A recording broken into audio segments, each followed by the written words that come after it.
So Endgame's being billed as an epic conclusion to all the Marvel stories that have come before. To what extent does this feel like at the end of an era for you? I think, for us on a personal level, it's actually, it is an end of an era. We began with Marvel 7 years ago.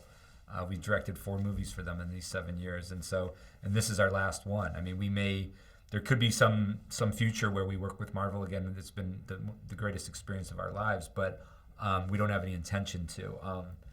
But yeah, so this is it for us, but also it lines up with the fact that our job on this movie was to bring to a close, the original run of the MCU, now 22 movies long. And that was really what we were doing on this movie. We were very much we weren't thinking about where does the story go from here. This is the first movie we've made for Marvel where we gave no thought to any sort of future, any movement forward. It was simply about how do we look back, how do we bring this journey that we've all been on to the most epic conclusion we can think of. Mm-hmm.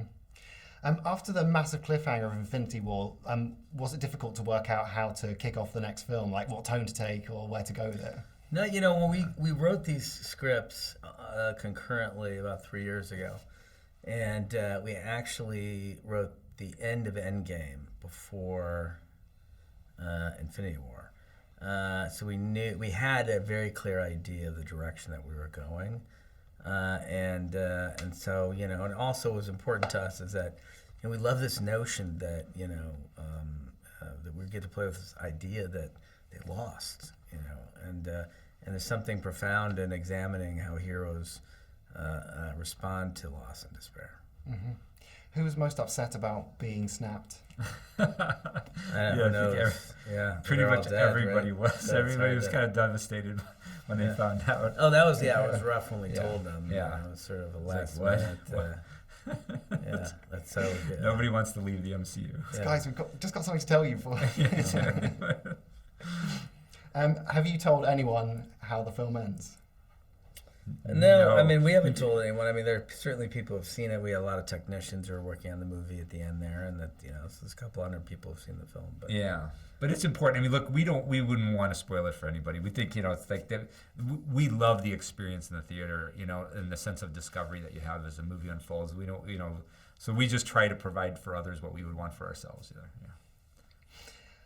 How has it been doing press for a film that you can't talk about? It's terrible. It's hard. It's really hard because you just, it's like after this long road we've been on, it's like, yes, we want to show the movie, but I mean, look, the good news is the movie's going to be released all over the world within days of one another. Everyone will see the movie, and everyone will be able to begin a dialogue about the movie at that moment, and that's a very exciting and unique opportunity. So it's like the sacrifice is worth it for that moment.